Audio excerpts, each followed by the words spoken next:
अस्सलाम वालेकुम दोस्तों। हमें करनी है क्रिप्टो करेंसी की ट्रेडिंग। तो हमें पता तो होना चाहिए ना कि क्रिप्टो करेंसी असल में है क्या। तो देखते हैं क्रिप्टो करेंसी है क्या।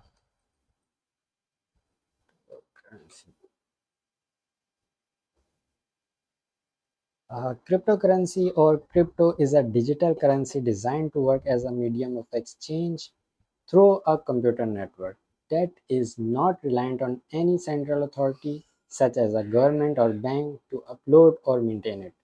अच्छा, अब क्रिप्टो करेंसी क्या है? क्रिप्टो करेंसी एक डिजिटल एसेट है, बस और कुछ भी नहीं है, जो कि मीडियम ऑफ एक्सचेंज का काम करता है through computer network. Computer network के थ्रू ये जो है काम करता है। ठीक हो गया। और ये जो है किसी भी सेंट्रल अथॉरिटी से रिलायंट नहीं करता, जैसे कि गवर्नमेंट और बैंक। जिसका कोई सेंट्रल अथॉरिटी ना हो ये डिसेंट्रलाइज्ड होता है। अब डिसेंट्रलाइज का क्या मतलब होता है? ना कोई गवर्नमेंट ना कोई बैंक इसको होल्ड कर सकता है। ये हर नेटवर्क पे मौजूद होगा जहाँ जहाँ इसकी एक्सेस होगी। जो जो इसको यूज़ कर रहा होगा ये हर जगह उधर एक्सेस हो सकता है। इसका कोई सेंट्रलाइज सिस्टम नहीं है कि एक जगह से बंद हुआ तो सब जगह से बंद। इसका कोई ऐसा सीन नहीं है। ये है भाई क्रिप्टो करेंसी सिंपल। अब हम आ जाते हैं क्रिप्टो करेंसी की टाइप्स पे। इसकी बहुत सारी टाइप्स होती हैं। आपने सबसे पहले सुना होगा बिटकॉइन। अब बिटकॉइन जो है क्रिप्टो करेंसी की एक टाइप है। सबसे पहला जो क्रिप्टो करेंसी बना वो बना बिटकॉइन। ठीक है, ये बना भाई 2008 में। अब ये फर्स्ट डिसेंट्रलाइज क्रिप्टो करेंसी था। ठीक हो गया। अब इसकी टाइप क्या है? ये है एक स्टोर ऑफ वैल्यू। अब स्टोर ऑफ वैल्यू क्या होता है? स्टोर ऑफ वैल्यू जो भी वो चीज़ जो अपने अंदर परचेजिंग पावर रखती हो उसको कहते हैं स्टोर ऑफ वैल्यू। अब आप स्टोर ऑफ वैल्यू की मिसाल ले लो करेंसी को। आप ले लो गोल्ड को, जो सबसे बेहतरीन मिसाल है गोल्ड की। ये एक स्टोर ऑफ वैल्यू है। बहुत से लोग खरीद के रखते हैं कि भाई ये परचेजिंग पावर अपनी होल्ड रखता है। ये जो है वक्त के साथ साथ बढ़ता ही चला जाता है। इसी तरह बिटकॉइन भी एक स्टोर ऑफ वैल्यू की एसेट है। इसके अंदर बहुत सारे सिस्टम है जिसकी वजह से इसकी वैल्यू स्टोर होती रहती है। अब ये हम देखेंगे आगे जाके कि ये किस तरह होता है। अभी सिर्फ हम देख रहे हैं कि भाई टाइप्स क्या क्या है बिटकॉइन। एक हो गया स्टोर ऑफ वैल्यू। दूसरा आ जाता है हमारे पास स्मार्ट कॉन्ट्रैक्ट। अच्छा, स्मार्ट कॉन्ट्रैक्ट की सबसे बेहतरीन मिसाल है इथीरियम। इथीरियम जो है स्मार्ट कॉन्ट्रैक्ट है। अच्छा, जब बिटकॉइन बना था ना तो उसमें ट्रांजैक्शन जो है हम करते थे डिसेंट्रलाइज के तौर पर, जिसमें कोई भी बैंक और गवर्नमेंट इन्वॉल्व नहीं होती थी। यहाँ से आप किसी भी मुल्क में किसी भी जगह आप ट्रांजैक्शन कर सकते हो, कितने भी अमाउंट की चाहे। कोई आपको रोकने वाला नहीं होता था। लेकिन उसमें मसला ये था कि वो बहुत टाइम लगाता था, जैसे जिसकी वजह से उसको बहुत सारी वेरिफिकेशन करनी पड़ती थी, ब्लॉक्स बनते थे, बहुत सारी टेक्निकल चीज़ें होती हैं जिसकी वजह से ये बहुत टाइम लेता था। फिर इसके बाद एक स्मार्ट कॉन्ट्रैक्ट बना जिस मसले को हल करते हुए इथीरियम बना। अब इथीरियम ने क्या किया कि भाई पार्टी और पार्टी बी के बाहर सामने जो है कॉन्ट्रैक्ट रख दिया कि भाई आप अगर एग्री हो तो हम ये कोड चला देंगे। ये भी एक कोडिंग है और कुछ भी नहीं है, डिजिटल एसेट है। ठीक हो गया। इसका नाम बन गया स्मार्ट कॉन्ट्रैक्ट इथीरियम। अच्छा, ये हो गई दूसरी टाइप। एक होती है हमारे पास ओरेकल टाइप। ओरेकल में आ जाता है चेन लिंक। अब ओरेकल क्या होता है? मिसाल के तौर पे आपके पास कोई रियल टाइम डेटा आ रहा होता है, जैसे कि वेदर अपडेट। अब अगर आप वेदर अपडेट लिखोगे यहाँ पर तो आपको करंट वेदर कहाँ का है वो आपको बता देगा। लेकिन ये भी एक सेंट्रलाइज सिस्टम होता है। एक जो है जगह होती है जहाँ से ये अपडेट आ रही होती हैं और ये जगह जगह की अपडेट्स को इंटरनेट पे शो कर रहा होता है।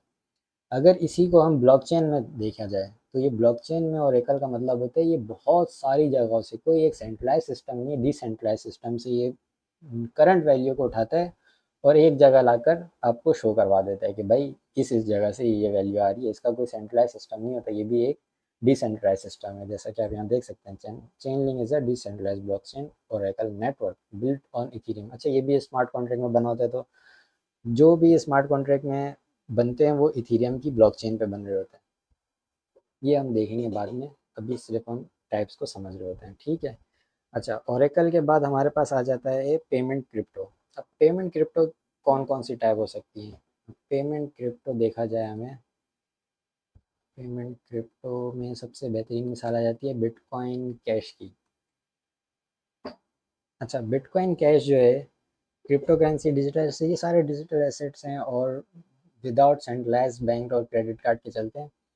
अच्छा, ये जो है पेमेंट के लिए इस्तेमाल किया जाता है। अगर वीज़ा कार्ड के अंदर ये बिटकॉइन कैश जम हो जाए तो क्या होगा? सोचिए इसकी क्या वैल्यू बन जाएगी फिर, कि हर जगह ऑनलाइन सिस्टम पे वीज़ा की जगह बिटकॉइन कैश यूज़ हो रहा होगा, क्योंकि ये इजी है और जो है डिसेंट्रलाइज सिस्टम है, कोई कंट्रोल नहीं कर सकता, डायरेक्टली जो है पे हो जाता है कहीं से भी किसी भी जगह से, और इसकी एक एग्जैक्ट जो है फ़ीस होती है वो लग जाएगी। वो भी फ़ीस ज़्यादा नहीं होती है, अपने ब्लॉक के हिसाब से बढ़ती है और कम होती है। ये होता है पेमेंट क्रिप्टो। अच्छा, पेमेंट क्रिप्टो के बाद हम आ जाते हैं अपनी पांचवी टाइप, एक्सचेंज टोकन पे। अब एक्सचेंज टोकन क्या होते हैं? अच्छा, एक्सचेंज जो है हमें अलाउ करते हैं कि हम किसी भी क्रिप्टो करेंसी को इन्वेस्टमेंट के तौर पे, ट्रेडिंग के तौर पे हम खरीदें और सेल करें। इसको कहते हैं, वो काम होता है हमारा एक्सचेंज में। अब एक्सचेंज जो है अपना टोकन रखती है, हर एक्सचेंज अपना टोकन बनाती है, जैसे कि KuCoin के एग्जांपल ले लेते हैं हम।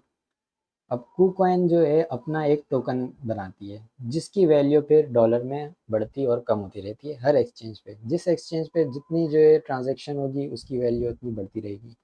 अच्छा, मैं रिकमेंड नहीं करता कि ये एक्सचेंज वाले टोकन पे आप ट्रेडिंग करें, क्योंकि ये जो है ना, मेरे हिसाब से सही नहीं है। आप जो है बहुत सारे कॉइन है उसमें ट्रेडिंग करें। अच्छा, एक्सचेंज टोकन के बाद आ जाता है हमारे पास प्राइवेसी कॉइन। प्राइवेसी कॉइन में सबसे बेहतरीन मिसाल हमारी है मोनीरो। अच्छा, प्राइवेसी कॉइन क्या होते हैं? ये भी डिसेंट्रलाइज क्रिप्टो करेंसी है, सारे डिसेंट्रलाइज्ड होते हैं। ये जो है आपको पेमेंट करवाती है और ये होता है प्राइवेट, मतलब ये अनट्रेसेबल होता है कि कहाँ से पेमेंट आ रही है और कहाँ जा रही है किसी को भी नहीं पता होता। तो ये जो है ज़्यादातर इस्तेमाल होते हैं, आप समझ लें ब्लैक मार्केट में, डार्क वेब में, इस तरह चीज़ों में ये इस्तेमाल होते हैं।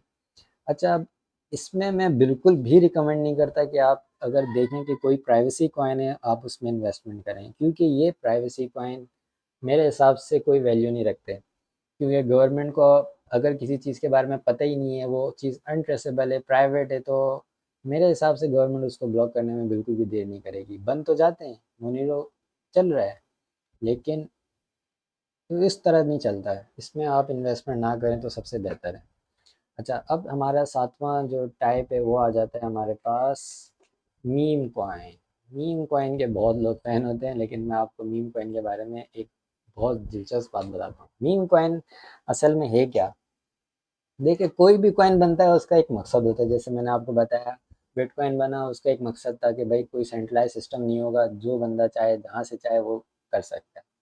इथीरियम में स्मार्ट कॉन्ट्रैक्ट है, उस प्रोसेस को फास्ट करने के लिए स्मार्ट कॉन्ट्रैक्ट का इस्तेमाल किया गया। फिर ओरेकल है, ओरेकल जो है हमारे पास बहुत सारे लाइव डेटा उसको उठा के लाता है। तो हर कॉइन का एक मकसद होता है, तो आपको इन्वेस्टमेंट से पहले सबसे पहले यही देखना चाहिए कि आप जो कॉइन में इन्वेस्ट कर रहे हो वो असल में काम क्या करता है। बिना देखे अगर आपने इन्वेस्ट किया तो मैं सच में कहता हूँ कि अगर आपको प्रॉफिट हुआ भी तो शॉर्ट टर्म होगा, लॉन्ग टर्म में आप लॉस में जाएंगे।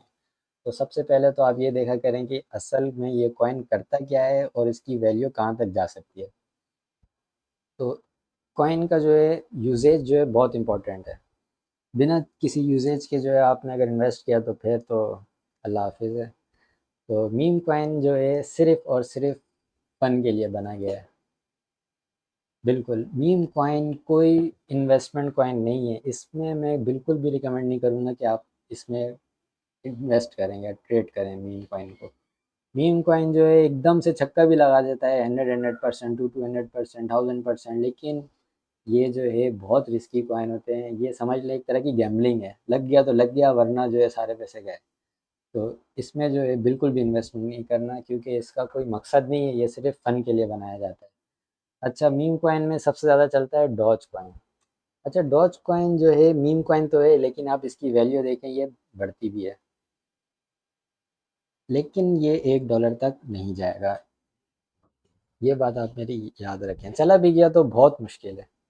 ये अभी 1.6 पे चल रहा है, 0.1 सेंट पे। अभी इसको बहुत टाइम है $1 पे जाने पे, मेरे हिसाब से तो नहीं जाएगा। अच्छा, मीम कॉइन में सबसे ज़्यादा डॉज कॉइन इसलिए चल जाता है क्योंकि ये जो है लाइट कॉइन से एक्सचेंज हो सकता है। इसके एक लॉजिक है, बिल्कुल ही एक्सचेंज नहीं होता है, इसका थोड़ा सा पार्ट एक्सचेंज हो सकता है, तो इसलिए लाइट कॉइन जो है अपनी एक वैल्यू रखता है, वो उसकी यूजेज है, तो उसकी वजह से थोड़ा सा बिट ये जो डॉज कॉइन है ये थोड़ा सा अपनी वैल्यू बरकरार रख लेता है। लेकिन फिर भी मैं सजेस्ट करूँगा कि मीम कॉइन के अंदर आप कभी भी इन्वेस्टमेंट ना करिए, जो है गैम्बलिंग होती है, क्योंकि भाई इसका कोई मकसद नहीं है, फ़न के लिए बनाया गया है। आओ पैसा लगाओ, डबल करो, या तो फिर ज़ीरो करके चले जाओ, बस कहानी खत्म। मीम कॉइन पे आपने बिल्कुल भी नहीं जाना है, ठीक है भाई। हमने जो है 7 जो है क्रिप्टो करेंसी की टाइप्स को देख लिया। उम्मीद है आपको अब समझ आ गया होगा कि क्रिप्टो करेंसी असल में है क्या, क्यों बनी है, किस लिए बनी है, क्या क्या काम करती है, और इतनी वैल्यूएबल क्यों है। क्योंकि भाई सिंपल सी बात है, ना कोई गवर्नमेंट इन्वॉल्व है, ना कोई बैंक इन्वॉल्व है, ना कोई आपको ट्रांजैक्शन से रोक सकता है। आपने एक दफ़ा ट्रांजैक्शन कर दी तो वो जो है पत्थर पे लकीर बन गई। ना वो रिवर्स हो सकती है ना कुछ, पत्थर पे लकीर बन गई, और वो चली गई तो चली गई, मतलब कोई भी उसको रोक नहीं सकता। फिर वो नेटवर्क पे इंटर हो जाती है और उस बंदे तक पहुंच जाती है बिना किसी थर्ड पार्टी के। सिंपल समझ लें आप, बिना किसी थर्ड पार्टी के आप किसी को अपने पैसे दे दें ऑनलाइन वर्ल्ड में, तो वो जो है क्रिप्टो करेंसी है। ठीक है, उम्मीद है आपको समझ आ गई होगी। और आपको मैंने बिटकॉइन के बारे में एक बात और बतानी है कि अगर आपको देखना है कि बिटकॉइन असल में क्या है, एक छोटी सी क्लिप है, वो आप देख लें तो आपको और ज़्यादा अंडरस्टैंड हो जाएगा बिटकॉइन असल में क्या है। What is bitcoin Twitter twins. अच्छा, इसकी आप वीडियो देख लें, what is bitcoin explain 3 minute Twitter twins की। इसको आप देखेंगे 3 मिनट में तो आपको पता चल जाएगा कि भाई बिटकॉइन क्यों बना है और क्या प्रॉब्लम सॉल्व करता है। ठीक है भाई, आपने ये ज़रूर देखनी है। उसके बाद अगर आपने और अंडरस्टैंड करना है कि भाई सबसे पहली बिटकॉइन है क्रिप्टो करेंसी में, तो इसको समझना तो बिल्कुल बनता है। तो आपने लिखना है बिटकॉइन वाइट पेपर। अच्छा, वाइट पेपर क्या होता है? कोई भी क्रिप्टो करेंसी अगर लॉन्च होती है ना, तो वो अपना वाइट पेपर रिलीज़ करती है। वाइट पेपर में क्या होता है, वो बताती है कि भाई हम क्या काम करते हैं, कौन सी प्रॉब्लम सॉल्व करते हैं, और आपको हमें क्यों सपोर्ट करना चाहिए और क्यों जो है इसमें इन्वेस्ट करना चाहिए। ठीक है भाई, आपने बिटकॉइन की वाइट पेपर को लाजमी पढ़ना है, और इसको समझना भी है, पढ़ना नहीं सिर्फ समझना भी है। तो आपको पता चलेगा कि भाई प्रॉब्लम क्या थी और कैसे सॉल्व की बिटकॉइन ने, और क्यों इसकी वैल्यू इतनी ज़्यादा है आज के दौर में। ठीक है, उम्मीद है आपको ये सारी चीज़ें जो है समझ आ गई होंगी। थोड़ी सी मैथ की कैलकुलेशन भी बहुत है इसमें, तो आपने ट्राई करना है समझने की, वरना सिंपल आपने इस वीडियो को तो लाजमी देखना है। आपको ओवरव्यू पता चल जाएगा कि भाई बिटकॉइन असल में है क्या और क्यों बना, और जिसने बनाया वो कहाँ है। बिटकॉइन जो है असल में बना था 2008 में, और इसको बनाया गया था सतोशी नाकामोटो ने, और आज तक नहीं पता ये सतोशी नाकामोटो है कौन। सतोशी नाकामोटो बिटकॉइन का डेवलपर है। Who developed Bitcoin Authority, the Bitcoin white paper, and created and deployed Bitcoin original reference implemented as part of the implementation. Nakamoto also devised the first blockchain database. इसने database में first blockchain को device किया था। आपने ये searching लाजमी करनी है और रिसर्चर बनना है। बिना रिसर्च के और बिना किसी चीज़ के अगर आपने किसी चीज़ में इन्वेस्ट किया, तो मैं कहता हूँ वो भी एक गैम्बलिंग के तौर पे आ जाता है। आपको कुछ भी नहीं पता और आप बस पैसा लगाए जा रहे हो, तो वो जो है सिर्फ गैम्बलिंग है। तो आपने देखना है कि भाई है क्या असल में क्रिप्टो करेंसी और क्या काम करती है। इस वीडियो को आपने लाजमी देखना है, और अपना ख्याल रखें। अल्लाह हाफ़िज़।